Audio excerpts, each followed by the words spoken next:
नमस्कार दोस्तों, आज हम इस वीडियो में चर्चा करने वाले हैं बहुत ही important topic that is selection of the university for MBBS abroad. जब भी हमारे मन में ख्याल आता है कि हम अपनी मेडिकल की एजुकेशन बाहर से करें तो ये बहुत ही ऐसी समस्या आ जाती है हमारे सामने कि इतनी सारी यूनिवर्सिटी है, कैसे हम यूनिवर्सिटी को सेलेक्ट करें। तो आज जो हम बात करने वाले हैं वो रशिया की कुछ यूनिवर्सिटीज़ के बारे में बात करने वाले हैं कि हम कैसे सेलेक्ट करें। देखिए, इस सिलेक्शन बहुत ही आसान हो जाएगा। इसके लिए मैं आपको 4 इंपॉर्टेंट पॉइंट बताता हूं।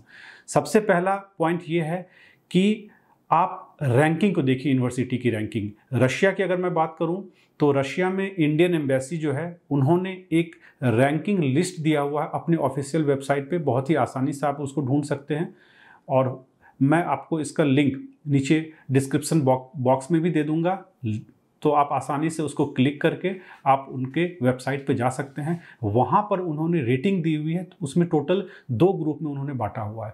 उसमें से पहला ग्रुप ए है जिसमें टोटल 28 मेडिकल यूनिवर्सिटीज़ हैं जो कि मिनिस्ट्री ऑफ हेल्थ के अंडर आती है। ये सारी यूनिवर्सिटीज़ प्रॉपर मेडिकल यूनिवर्सिटीज़ हैं जो कि सिर्फ और सिर्फ एमबीबीएस की पढ़ाई, मेडिकल की पढ़ाई कराती है। उसमें टोटल 28 यूनिवर्सिटीज़ हैं। किस आधार पे उन्होंने रैंकिंग दिया हुआ है गवर्नमेंट ने, वो भी आपको उस पर मिल जाएगा। वो सब सारी चीज़ें लिखी हुई है, ठीक है। तो लिस्ट ए में 28 medical universities which are coming under the ministry of health. उसके बाद लिस्ट बी है जिसमें 20 यूनिवर्सिटीज़ का नाम दिया गया है जो कि ministry of education and science के अंदर आती है। और वो 20 यूनिवर्सिटीज़ में आपको मेडिकल वर्ड नहीं मिलेगा, क्योंकि ये यूनिवर्सिटीज़ ऐसी हैं जो कि नॉर्मल यूनिवर्सिटी है। वहाँ पे बहुत सारे ब्रांचेज हैं, उसमें एक मेडिकल भी है। इसीलिए आप जो 28 ग्रुप ए में देखेंगे उन सारों के नामों में आपको मेडिकल वर्ड मिलेगा, लेकिन जो लिस्ट बी में आप देखेंगे जो कि ministry of education and science के अंदर आती है, वहाँ पर आपको मेडिकल वर्ड नहीं मिलेगा, क्योंकि ये प्योर मेडिकल यूनिवर्सिटी नहीं है। ये मेडिकल यूनिवर्सिटी की पढ़ाई, मेडिकल की पढ़ाई इस यूनिवर्सिटी में होती है, ठीक है। तो पहला पॉइंट कि जो गवर्नमेंट ने रैंकिंग दिया हुआ है वो आपको आसान करेगा आपके यूनिवर्सिटी को सिलेक्शन करने में। नंबर दो जो हमेशा मैं अपने स्टूडेंट से कहता हूँ, that is distance from the capital city. आप कैपिटल सिटी के जितना पास होंगे उतनी ही आपकी लाइफ आसान होती जाएगी, क्योंकि आप अपने 6 साल के एमबीबीएस के दौरान हर साल आपको छुट्टियों में, गर्मियों में आपको इंडिया आना होता है। या कई स्टूडेंट्स ऐसे हैं साल में 2 बार वहाँ पे छुट्टी होती है, winter vacation and the summer vacation. कुछ स्टूडेंट दोनों वैकेशन में आते हैं। तो आप बहुत फ्रिक्वेंटली इंडिया आते जाते हैं, या फिर कभी अचानक कोई ऐसी इमरजेंसी आ गई कि आपको तुरंत इमीडिएट आना पड़ा।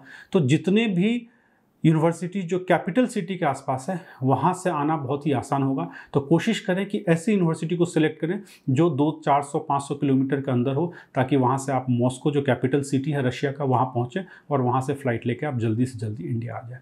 ये दूसरा पॉइंट हो गया। तीसरा point, distance between the hostel and university, ठीक है।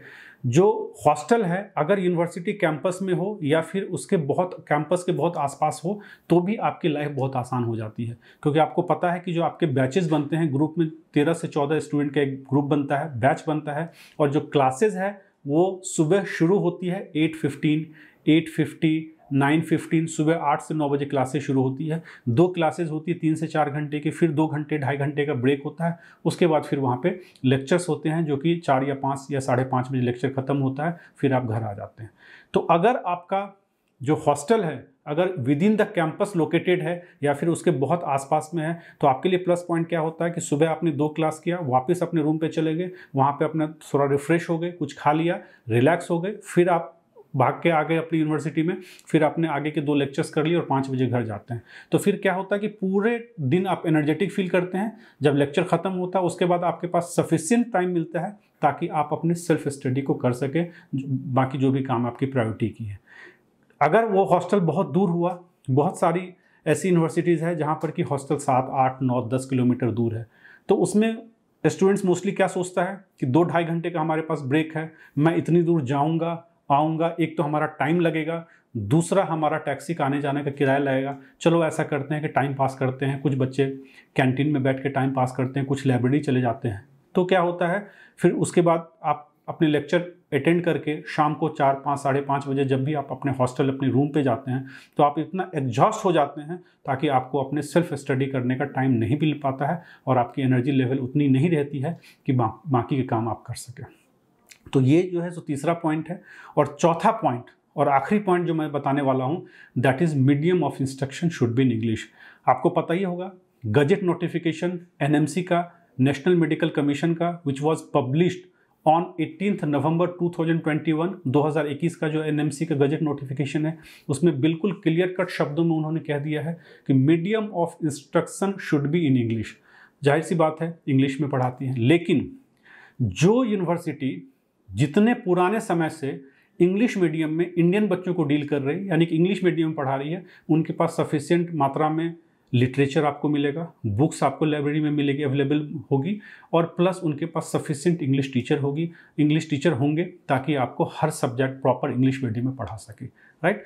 जो यूनिवर्सिटी जितनी नई है in terms of English medium उन्होंने कब शुरू किया है, तो वो यूनिवर्सिटी में कहीं ना कहीं आपको थोड़े बहुत चैलेंजेस हो सकते हैं, है ना, क्योंकि किसी भी यूनिवर्सिटी में कोई नई चीज़ आती है, इंग्लिश प्रोग्राम शुरू होता है, तो उसको अपग्रेड होने में या अपडेट होने में कम से कम 7, 8, 9 साल लग जाता है, जब तक कि 1 या 2 बैच पास आउट नहीं होते हैं।